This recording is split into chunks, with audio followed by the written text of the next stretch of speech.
So you've got an amazing NFT project, you want to sell it out in 90 minutes.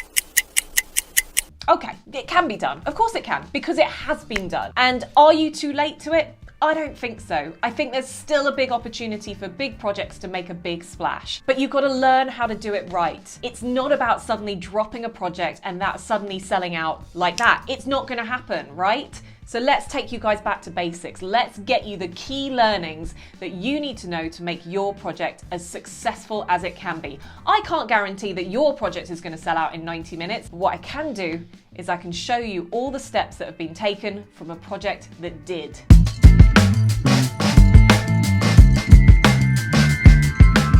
Okay, so joining me now, I'm so excited to bring them to you, are the founders of Boss Beauties NFT, Anthony and Lisa. Guys, last time I caught up with Lisa, it was just the preliminary time before all of this kicked off. Today, we're talking and advising and educating people on how to create a successful launch. And I'm so excited to talk to you guys about it because you nailed it. You did an amazing job. Congratulations. How do you feel? We feel great. I mean, it's overwhelming in a really good way. I mean, we could not be more thrilled or more excited and just honored that everybody got behind, our community got behind what we're building, and to see the response on the day that we launched was just incredible. There's so much exciting stuff that we need to talk to you guys about. I'm going to bring us right back because there's lots of people who are joining this interview who probably are new to NFTs and maybe are so overwhelmed with everything that's on offer. And I think a lot of them would love to hear from you guys about what Boss Beauties is, where it came from, and then we'll start talking about the mint and how we got to that point. So part of the inspiration for Boss Beauties really stemmed from My Social Canvas, which is an organization I've been building. I've been working in the women's space for almost 10 years, just coming up on 10, and working to really mentor young women and girls. So through My Social Canvas, we have women and girls in college and high school from 15 different countries all over the world. We were able to mentor women and give scholarships out. We would host mentorship events with women from major companies like Google, Verizon, fashion, major fashion brands, designers that are in the space in fashion, technology. And then we'd set these women up to meet these women as their role models and mentors. So fast forward to the pandemic. My Social Canvas didn't raise venture capital. You look at a lot of organizations out there that raise lots of venture capital to really scale and grow, and we hadn't done that. So we hit the pandemic and it was challenging. I'll be really transparent and open. It was hard at times. So, through that, we just started researching, and Anthony actually just started researching the NFT space and saw all the amazing and interesting things that are happening in the space. And, we wanted to bring more women into the space, right? Yeah. Teaching women about NFTs and crypto and DeFi. I started working in NFTs in February of this year in 2021. And, I come from a background in advertising. I've been in film production and design for about 15 years. So I have a lot of friends who are artists, and, I'm like a 3D artist myself. So I've always been really fascinated with the intersection of art and technology. And when I found out about this at first, I was just hooked. Lisa would tell you, I spent every minute of every day, on Twitter, and just totally engulfed in all of this. But it seemed like just the perfect way for us to come together, and like she said, and like I've said before, I've been helping with Lisa and My Social Canvas ever since we first met, and it really seemed like the perfect way to take her mission into this new and expanding place that's still very new and exciting, and be able to. You've always worked to mentor young women in tech, and this is just the new wave. This is the new internet. This is all new technology that's going to just take over everything. Yeah. And, we need to bring the right people in now to help build where all of this is going to go. Within the NFT space, where there's so much anonymity around it, what you guys bring is that authenticity and trust, because we already know you guys have such a strong heritage through My Social Canvas. And I think that really helped on the build up to where the launch was going is to just reassure a lot of people, because we are in this age where there's lots of different NFTs out there. There are rug pulls and things like that. And you've got to really put your faith in a project and know that it's going to go somewhere. Like, anyone can write a roadmap, but you've got to practice what you preach. So that for us was really important, I think. But also before that, you had a great build up with the Boss Beauty Summit, which was probably your first step before the launch, and a huge success with some incredible names in it, wasn't there? We had some incredible people that spoke that week. We had speakers from all over the world. I had connected back with a woman named Maribel who works at VaynerX at the Sasha Group, which is the VaynerX company. And she's just incredible. And I told her about Boss Beauties and what we were building. I saw she posted something on LinkedIn about NFTs, and I just gravitated to that because a lot of the women I know, executive women and from different industries, hadn't really heard of NFTs yet. So when I saw she even mentioned NFTs, I had to contact her. But I told her our plans for Boss Beauties and how we wanted to throw an education event. And she got me in touch with Avery, the president of Vayner NFT. Amazing. And from there, the week just grew. We hosted an event with Avery. She taught everybody about NFTs and crypto, you know, from a perspective, if you're new to the space. Then we had panels with Avery, this incredible woman, Lizzie from OpenSea, and Yam from World of Women, and designer Rebecca Minkoff. That must have built up so much momentum for the actual drop in itself, because, you know, lots of people viewing all of the wonderful talks, amazing people talking about you, again, building that credibility. And you had always planned to drop it on the last day of the summit, hadn't you? So it was all pre-planned in that. So how long does that process take, the development side of it, and obviously getting your artist involved as well and creating that side? So that started about 3 months prior. Okay. You know, we found that, like, the most amazing artist, Marianne, and, you know, she's a 26-year-old girl living in the south of France. Amazing work. You know, and we partnered with her to work on this. I mean, she had never done anything like this. She had never even heard of NFTs before. Like, I have background as a creative director, so I worked really closely with her to figure out, you know, what this collection is, and to have a very strong, like, concept and theme throughout everything. You know, working to figure out, you know, rarities and traits and, like, all the things that go into it, to make it mean something, but also make it fun for people. And at the same time, you know, working with, you know, developers and figuring out how all of that works on that side. You know, and towards just about a week or two before the launch, we were approached by Block, which is like a really great team of developers. And they came to us and they said, you know, well, we've been looking for somebody just like you to work with and to help to launch something. You know, from the standpoint of just the whole process, managing everything and how smooth it went. And, you know, they thought of things we didn't even think of it to make sure that it went well, alongside with you working together. I think the two of you were really great partners on that. Yeah. And Anthony, how did you feel? I mean, obviously you're taking on the creative whilst Lisa's running the summit and sorting all that side out. How does it feel as a man, like, really pushing the female agenda and the female artwork in this and finding that creative brief? The way that I approached it is, like, you know, I believe wholeheartedly in equality, and like we're all the same. And in working with Lisa over the years, like, I've always only inserted myself up to a point, because, like, I know that I don't have the female perspective. Yeah. Right. Like, I understand what's important, and I understand what we need to do to an extent, but I always want Lisa or any other women on the team to be the ones who are, like, driving it, and be the ones to look at it and say, yeah, this is right, or no, this is not right. I will push as far as I can, but also, you know, let everyone else take the lead. Yeah. And actually, Lisa, like, in terms of signing off that artwork and having a look at it, am I wrong in thinking that actually you guys didn't sign off every 10,000, you didn't sign off each and every one? You didn't know what all of them were going to end up as? Like, how does that sign off process work? You just look at an initial concept and go, run with it to the artist and trust them in that, or? We were working with Miriam throughout the entire process, and I would like take these individual assets and I would test them out manually just to make sure that things are working, give notes if things weren't lining up correctly, or like if Lisa was looking at something and needed to thought that, you know, something should change in the artwork itself. During the summit, like I was working with our developers and they had created some software to do all of these randomizations so we could see batches of random Boss Beauties that weren't necessarily going to be in the mint, but just so we could see how things are working, how the layers are working.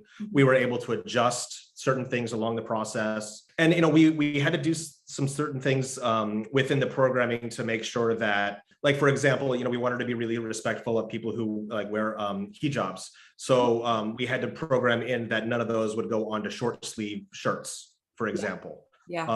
So a lot of that stuff was like built into the code to make sure that, you know, in the end, we would have 10,000 that were respectful and suitable to everyone, which is something that I haven't heard anyone else doing. No, and I think, do you know what? I think that's part of the charm. Like, you know, yes, there are rare traits and you know, and that's brilliant. And we expect that within NFTs. But what I've noticed from the sentiment from the community is that just as long as you have a Boss Beauty, you're just so happy because they represent everyone. And it's just a wonderful, you know, everyone feels like they're part of it, no matter where they're from. So, you know, the thing that everyone searches for with the rarity elements almost is slightly in a really good way dissolved in this, because it's just, you just want to be a part of it, which I think is a much better way of looking at this. Because, and funnily enough, I remember sort of saying to you, Anthony, I DM'd you on the Discord because I know you were managing the Discord like crazy as well. And that's another element that we have to talk to. But I said to you after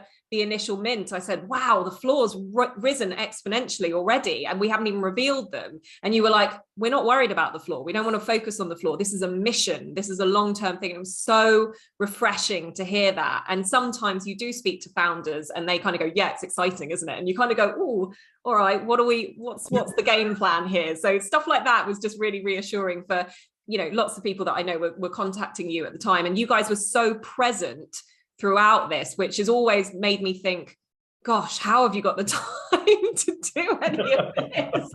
But now, actually, post-mint, you guys have broadened your team. You've taken some time, you've taken some steps back, and I want to focus on that a little bit because I think the momentum of post-mint is really important. So we're coming up to the point in which you did mint. You chose to do essentially a blind mint, which made it incredibly fair for everyone. And actually, I think built up a lot of the excitement around this. You know, I remember opening or revealing my mint and just going, I can't wait to see it.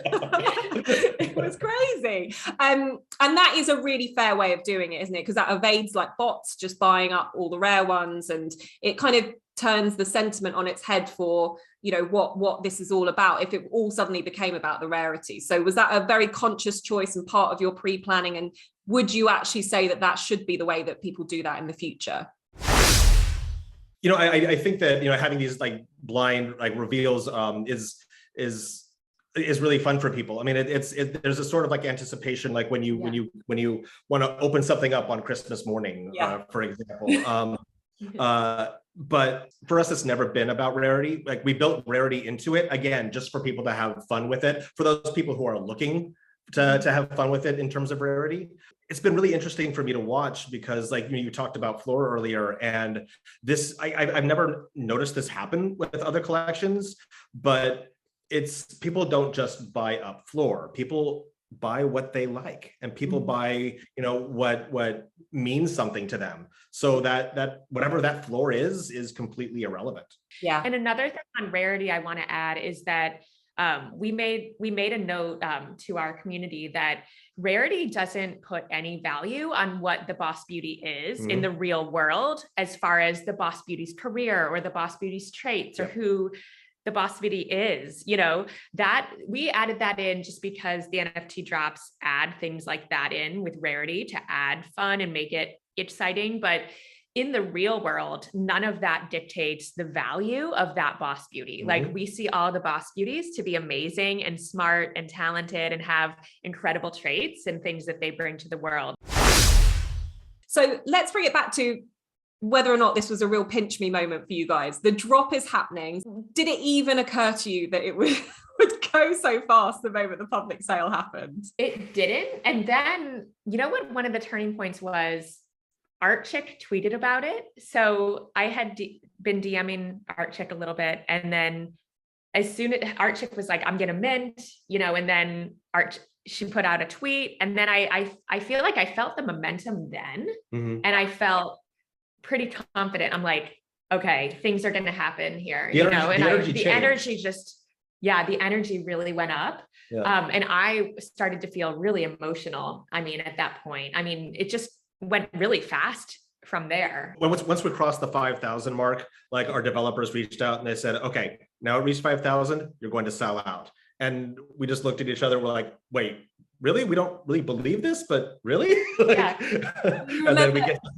Do you remember how quickly you reached 5,000 within that 90 minutes? Yeah, it was within the first hour, yeah. I think, and then it got up to 7,000, and all of a sudden 7,010 was just like, it was just so fast. To the point I looked down, it was at 7,000, and I think I just got up for 5 minutes and I came back down, and it was at 9, and then all of a sudden it was at 10. It went so fast. I barely had a chance to just collect my thoughts at that point. And this is really interesting, just from like a whole kind of NFT perspective. Like I kind of get the sense that a lot of big investors want to wait to see if the community is strong enough in a collection to sell a certain a certain amount, and then they all go in at once, right? Because then at that point it's like a safe investment for them. Look, I think we talked off air about this, but the hard work really begins after that sellout process, right? So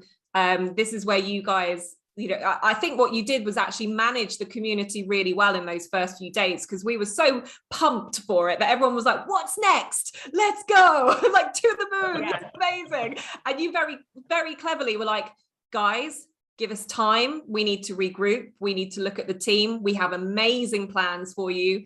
Just give us a little bit of that breathing space. And I think that was managing our expectations was probably one of the best things that you guys could have done for your community, because otherwise, I don't know whether or not people would have started to sort of step back a bit if they hadn't had that kind of communication from you. And one of the great things that I think about what you guys do, particularly on the Discord, is do very regular announcements and updates so that we're very involved in what your day-to-day process is in terms of growing this brand.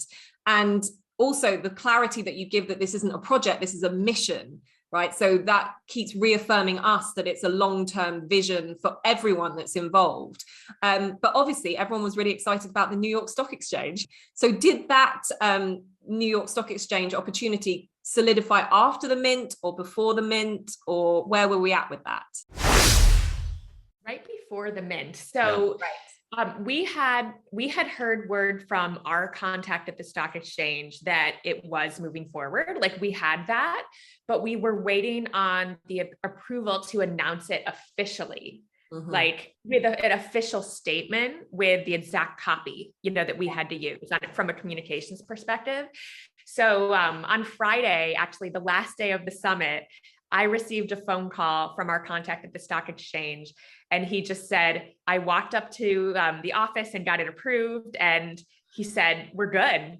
We can announce this. And I started crying. I got really emotional because, this felt like the culmination of a lot of the work that I had been doing and building through my social canvas for many years, and just challenges that we had faced and things that were really difficult to build.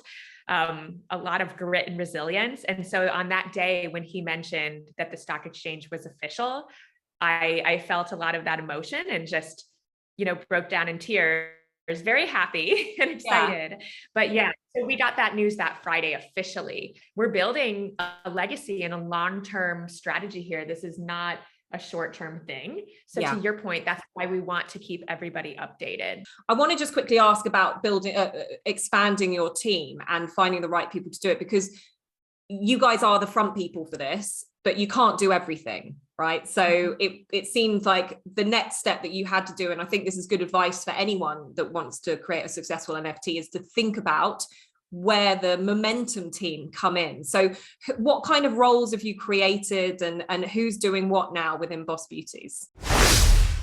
One thing that we're doing is we're really looking deep on the strategy of who do we need to be full-time and working on the core team, with us every single day and just a part of that core team. So really looking at who are the right people for those roles. Is it a full-time role, or is it someone that comes in, or a company that comes in and supports us and consults with us? Like we want to be really smart on who we're bringing in, and what the best way to bring that support in through, right? And you guys have you've talked in the Discord about, you are not trying to be the apes. You're not trying to be friends. You've already made history with the New York Stock Exchange. It's the first NFTs to ever be displayed there. That's incredible. What is that long-term mission for you? How are you going to differentiate yourself from those big blue chip players in the space? What is it that's going to make you guys different? Well, I mean, I think like part of that is, that we are, reaching out into the rest of the world, the communities outside of the NFT space. We want to educate young women and girls about NFTs and about crypto, to help kind of like bring them in, so that, they can, make money and, pay off their school loans and such. We're looking at this in terms of being a global brand. Like I know that, there might be some other like collections that are thinking in terms of that, but we have some things planned that will prove my point, that I wish we could talk to you about. But you'll see soon. My final question to you guys is for advice so if you could round up your advice for anyone that's looking to create a brand, build a great utility driven NFT, and launch it into the space successfully. Think about your learnings, think about any sort of bumps in the road. What's the biggest thing that you guys would advise for that? One piece of advice I would share is, don't come into the space and just assume you have to do it the exact way that others have done it. Kind of to your point, like you're talking about some of the really prominent blue chip projects out there that have done really well, like the Apes or CryptoPunks, and they're amazing. But I don't know that you have to come in and just replicate and look at what other projects have done step by step. I mean, it's good to see, for sure, it's good to see what's successful, right? Like you want to learn from their success and what they've done, but don't be afraid to come in and do something different if you feel like it's best and it fits your values and your mission, right? Like for instance, with our launch, no one had thrown a virtual summit or conference before their launch. So we were actually the first to do that. And I remember I shared that idea with someone at one point, and they thought, oh, wait until after you launch, don't do that. And I'm so glad that we actually did it, that we kind of made our own rules. Yeah. Right. We wrote our own rules and did what we felt was right. You don't need to just come in and replicate what other projects have done. Follow your gut and your instinct on that. Don't look at everything else that's being done and think that you have to be something other than who you are. Yeah, absolutely. What amazing advice. You guys.